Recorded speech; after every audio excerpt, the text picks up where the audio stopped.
presentator Erwin Deswijze. Hallo Parkstad, ik ben Erwin, ik ben in Kerkrade en hier is de grote heropening van het theater.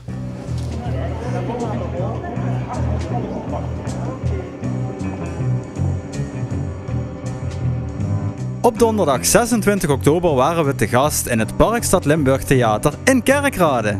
Na 3 jaar verbouwen en opknappen werd het theater weer in gebruik genomen. En de voorstelling die we vandaag met z'n allen gaan zien, dat is een soort van klucht en hij heet Geen Paniek. En dat gaat eigenlijk letterlijk over het theater. Wat er allemaal misgaat achter de schermen, dus dat krijg je allemaal te zien. Dat is natuurlijk fantastisch op zo'n dag van een heropening.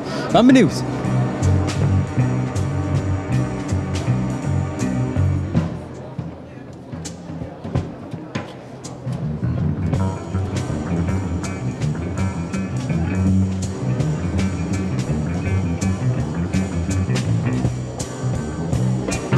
Dit is een team, dat vind je gewoon niet snel. Je moet dit materiaal maar aankunnen.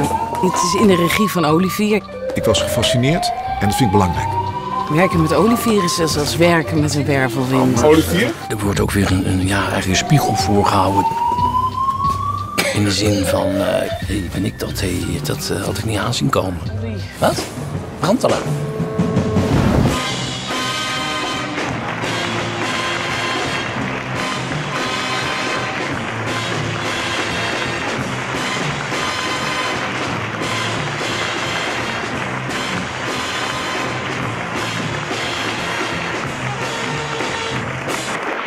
Wat vond u ervan? Mooi. Ja? Ja. Het heette paniek, maar het was paniek. Ja. Ik ga heel veel naar theater. Is altijd natuurlijk een hele persoonlijke smaak. Dit was echt een theatervoorstelling op metaniveau, zo zie ik dat. Hè. Het is een hele intelligente theater. Maar of je dan geamuseerd wordt, dat is natuurlijk weer een hele andere tak van sport. En dan ben ik gewoon heel eerlijk in. Het is niet mijn ding, maar ik kan het wel respecteren en waarderen voor hoe ze het doen en hoe het bedacht is. Dus dan ben ik toch heel subtiel, of niet? Ja, Guido, jij als theaterregisseur is toch verschrikkelijk om te zien, al die paniek op die bühne, of niet? Ja, het is een typische klucht en daar hoort tempo bij, daar hoort effect bij. En ik denk dat het ook een plezier voor de spelers is om dit te doen. Wat zijn er herkenbaar voor ze?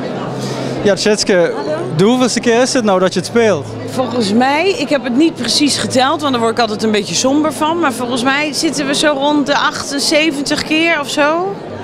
Ik heb volgens mij nog nooit, heb nog nooit een voorstelling zo vaak gespeeld. Ja, wat elke keer nieuw is, zijn de mensen in de zaal. En omdat zij reageren voor het eerst, krijg je zelf ook een beetje weer zo'n bril op alsof je het voor het eerst doet. Dus dat houdt het leuk. Ja.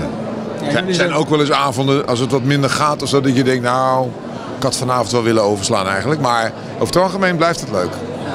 Jullie zijn zo op elkaar ingespeeld. Zijn er ook wel eens momenten dat je elkaar een beetje gaat trollen of zo? Dat je net iets anders doet? Trollen, oh wat goed. Dat vind ik wel een heerlijk woord, gaan trollen. Ja.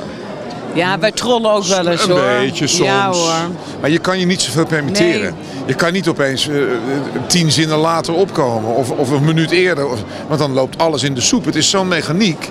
Je kan je niet zoveel veroorloven. Nee, maar we hebben soms ons niet ik had wel meer willen trollen, maar het ging gewoon niet. Dat gaat niet. We hebben het allemaal te druk al. Ja. Vaak gebeurt dat ook, omdat de spelers zich een beetje gaan vervelen.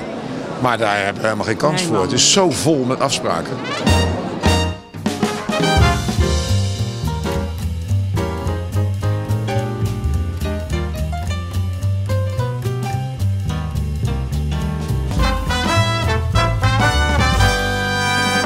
Bas, de directeur, daar staan we weer in Kerkrade. Hoe is dat? Helemaal fijn. Wat een feest. Heerlijk hier.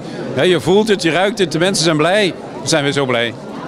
Was het nodig, die verbouwing? Ja, luister, kijk, het theater was 40 jaar oud, dus had een ongelooflijke hoeveelheid achterstallig onderhoud. Maar bovenal, de tijd is veranderd, theaters zijn veranderd, de voorstellingen zijn veranderd. Je moet je aanpassen aan de tijd. En dat is natuurlijk gebeurd. Dit is de nieuwe tijd.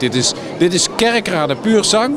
En tegelijkertijd zo mooi dat elke Limburger dat graag gaat mee willen maken. Het ziet er heel mooi uit. Ik moest net ook echt kijken van hoe je oriënteren, waar ben ik. Toen zag ik de grote trap, toen wist ik het weer. Dan het hoekje vroeger daar de artiesteningang of artiestenkleedkamers was. Maar ik vind het heel mooi geworden. Ik verheug mezelf om het nieuwe jaar hier ook met mijn eigen voorstelling te kunnen komen en spelen. Dat mensen weer hier zijn, daar houdt toch voor gedaan. We hebben een heel mooi centrum, dus de ontwikkelingen zijn heel goed. Er gebeurt heel veel in de stad. En dat willen we zo houden. En als er veel gebeurt, komen mensen. Waar mensen zijn, is gezelligheid. Waar gezelligheid is beleving. Waar beleving is, komen mensen. Kip-ei-verhaal, dus het bruist in de stad. Fijn dat we dit nu eindelijk kunnen beginnen. En dat we weer hier echt iets nieuws kunnen neerzetten. En ik hoop dat veel mensen gebruik ervan gaan maken. Kijk, beide instituten hadden toch al meer dan 100.000 bezoekers. Nou ja, dat moeten we zeker houden. Maar het moet meer worden. Wat hopen we? Dat meer mensen zich hier thuis gaan voelen. Ik vind het helemaal prachtig.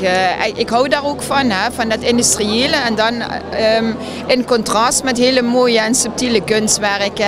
En hele nostalgische dingen ook. Ja, ik vind het echt gewoon helemaal top geworden. Wenn Leute nu naar Kerker komen, wie met Kerker zit, die staunen. Du kannst natuurlijk niet wachten mee wat er staat. Nee, want ik zat in de zaal en toen dacht ik van, over een paar weken sta ik hier. Over een paar weken mag ik geen staan. En dan ben ik zo aan het kijken naar de lampen zo. En wie die lui zitten. Want ik zit namelijk niet gauw in de zaal. Ik zit meestal liever op de bühne natuurlijk ook, dat ik in de zaal zit. Maar ik bedoel, het is wel een evenement. Het is, ik vind het in één woord, grandioos wat er allemaal gebeurt. Mooi.